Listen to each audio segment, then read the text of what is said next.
stereotypical thing about people when it comes to my race. When I say I'm Dominican, they try to say I'm black too. I am not black, honey. I'm not black, aight? The black epidemic is now global. Majority of the civilized world knows the truth of who you are. Yet they won't teach or even discuss the truth about your history with you. There's a mindset that makes anyone you encounter uneasy or at dis-ease because you consider yourself black. How do we reverse this? You have to see through the illusions that have been set before you by your oppressors. To better understand the origins of this black epidemic, you must know for yourself the truths being presented here. We'll have to go deep into a concept that is very emotional for many. A concept involving race, history, culture, words, and the brutal truth. Journey with us now into this fascinating topic of the black epidemic.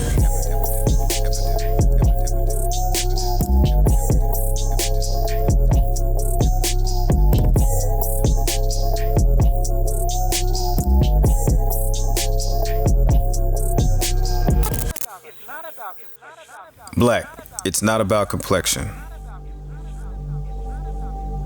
How perplexing is this statement? Is it confusing, unnerving, even infuriating?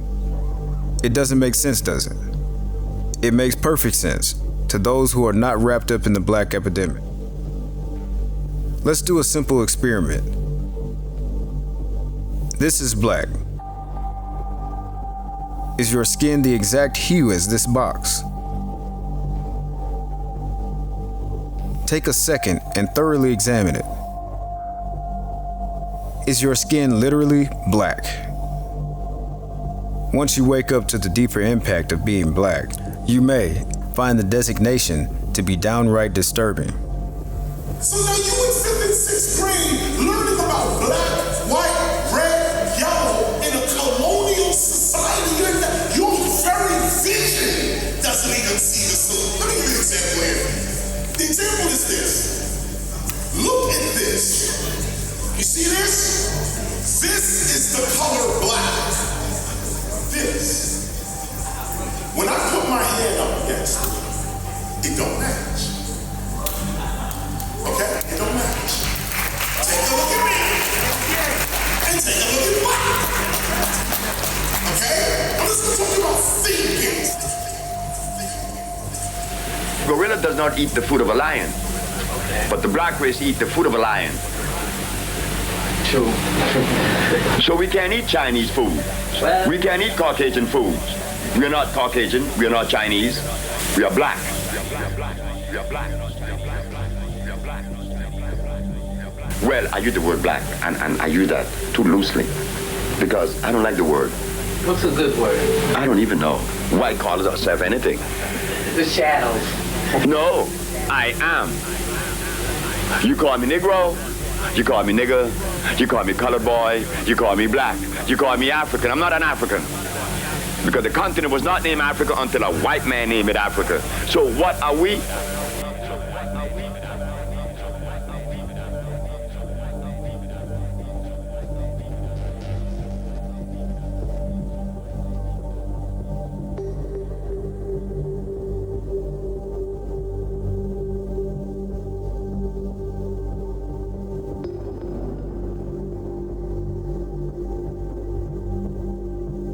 The words you use have unimaginable power.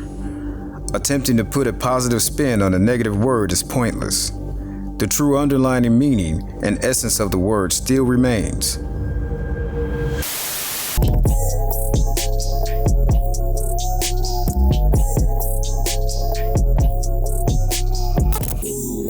In sacred Moorish literature, Noble Drew Ali asks, what is meant by the word black?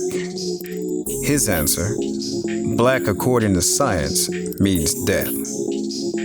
Hence the phrases, black plague, black market, black list, black bald, black sheep, black magic, and etc. Honestly, Isn't this the observable outcomes of countless so-called black people all over the world? Again, it's not that black is negative because it's associated with people of African ancestry. I keep telling people black was negative before it was applied. That's why those who wanted to oppress us used it. And even in Spanish, the term Negro, they called Africans who they had enslaved, they called them Negroes, right? They were saying, and at one time they also said piezas, which means pieces, like things. But the idea is, again, to say, you don't have personhood. I've made you into a thing. And I literally mean thing.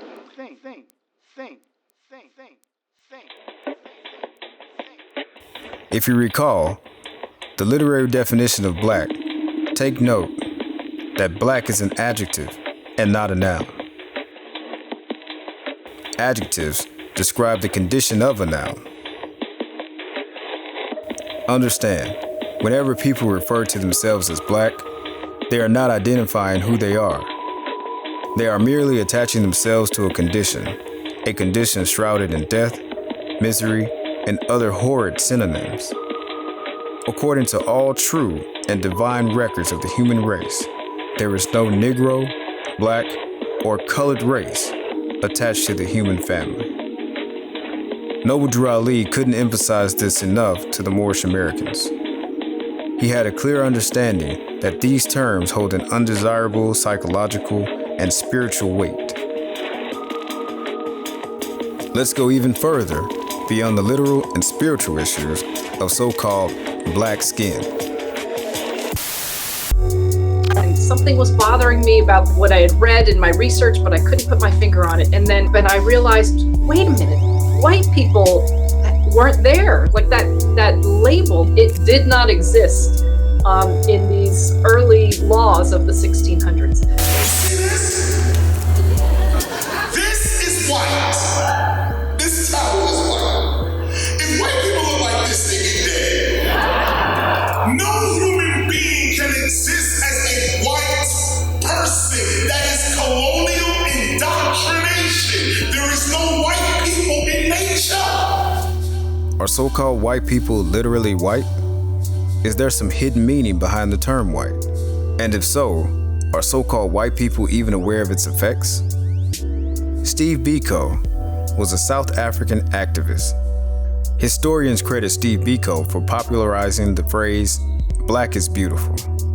Steve Biko's character in Cry Freedom, played by Denzel Washington, exposes a great secret about so-called black and white identity. But why do you use a phrase like black is beautiful?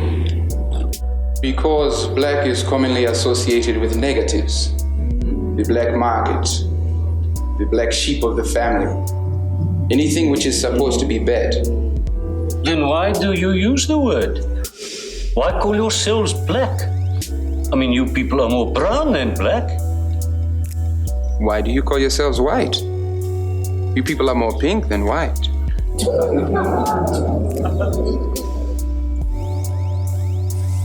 Precisely. The basis of this scene is from an actual conversation between Steve Biko and Judge Boshoff in 1976. Here lies the logical common sense approach to white identity. The scene teaches us two quick and simple lessons. We'll address the first lesson now and the second lesson later on. The first lesson is this: the idea that a person is white contradicts science and common sense. Recall the black skin test performed in the previous chapters. Apply the same test for so-called white people. For the sake of time, we can confidently say that everyone fails the white skin test. Like the black skin test, although a few may come close, no one is scientifically white or black. To say so is a contradiction to reality.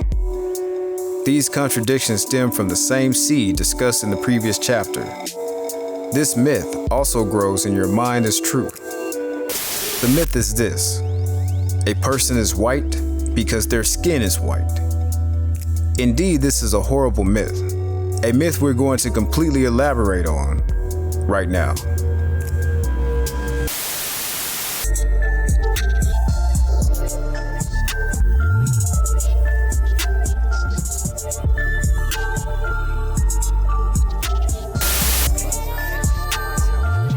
In sacred Moorish literature, Noble Drew Ali, affectionately known as the Prophet, asks, what is meant by the word white? White means purity, purity means God, and God means ruler of the land. How true is this? Let's fact check Drew Ali's claims. Merriam-Webster's dictionary defines white as free from spot or blemish, such as free from moral impurity, innocent as a symbol of purity. Purity is defined as lack of guilt or evil thoughts, the quality or state of being pure, being entirely without fault or defect. Perfect. God is defined as the perfect and all-powerful spirit or being, the being perfect in power, wisdom, and goodness. A powerful ruler.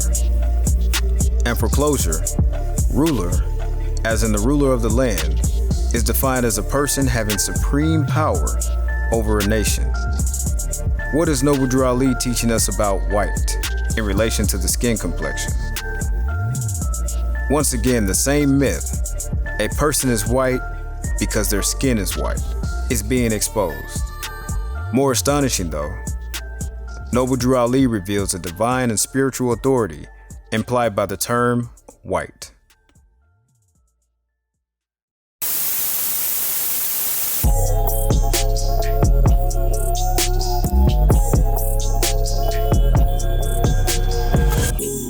In Spanish, the term negro, they called Africans who they had enslaved, they called them Negros, right? They were saying, and at one time they also said piezas, which means pieces, like things. But the idea is, again, to say, you don't have personhood.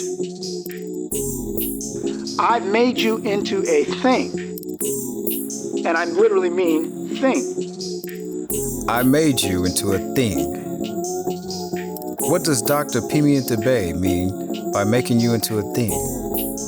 Is he referring to a metaphoric comparison to property, cattle, livestock? Or is this a play off the word black? Black being a word which implies something that doesn't even have life. Or is Dr. Pimienta Bay also referring to something much more menacing?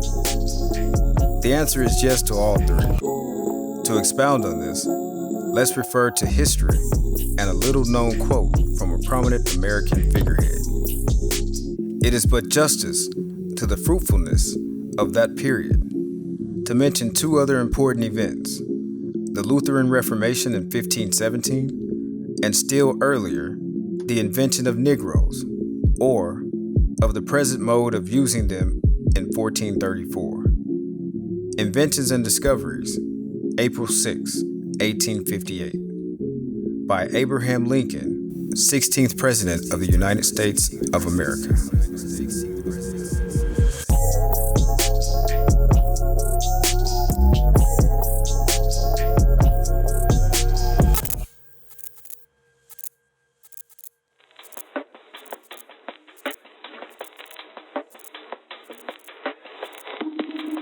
When Lincoln borrowed a book he didn't like, chronicles the events which transpired in the William Dungy case.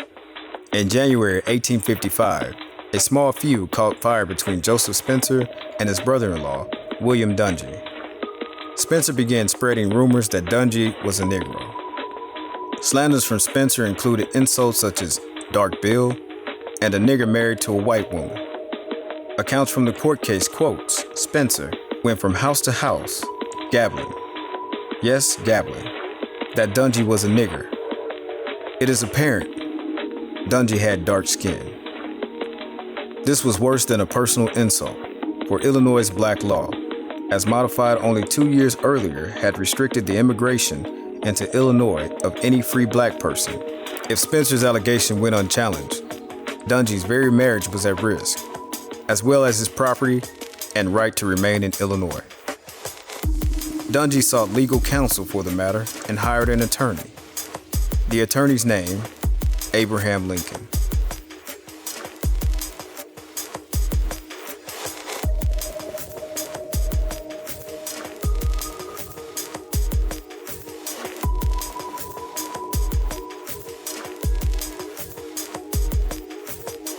FYI, Lincoln, Clifton H. Moore, and the presiding judge, Judge David Davis, were all close friends.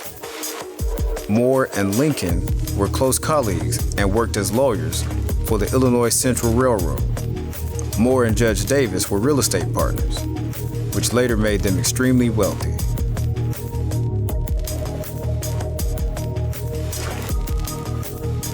When eventually the trial commenced before a jury in the Circuit Court of DeWitt County, Lincoln laid out his case with skill and simple eloquence. Lincoln then declared, "My client is not a Negro. Though it is a crime to be a Negro, no crime to be born with black skin. But my client is not a Negro. His skin may not be as white as ours, but I say he is not a Negro, though he may be a Moor." Lincoln's final punchline reveals the obvious correlation between so-called Negroes, dark complexion, and Moors. In terms of our institutions, most of it has not been dedicated to trying to spread knowledge to create a more egalitarian or equitable society. Those with the knowledge of our true heritage don't share this knowledge for two main reasons: suppression or black dis-ease. Suppression. Some people don't want you to empower yourself with knowledge of self. They believe holding back this knowledge allows those in position of power to maintain that power. Or black dis-ease. They don't know if they can trust telling you such knowledge. When told the truth, you may be likely to react in an irrational, angry, or violent manner. Remember how you first felt when you heard. The term black is not about complexion, or black according to science means death. What was your emotional state when first listening to these chapters? Bothered? Unnerved? Angry?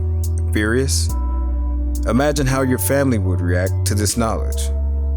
Your friends, a perfect stranger. Picture in your mind a European or so-called white person telling you, white means purity, purity means God, and God means ruler of the land. The result would be a heated argument, or altercation at the least. This is why it is important for you to learn who you are, for yourself. Know thyself. It is an ancient mandate for every human being. This series and many others can only be found exclusively on Amexem. Quickly sign up with our 3-step process to get started. The link to access your trial is in the description below. We'll see you in the next chapter. Peace and love.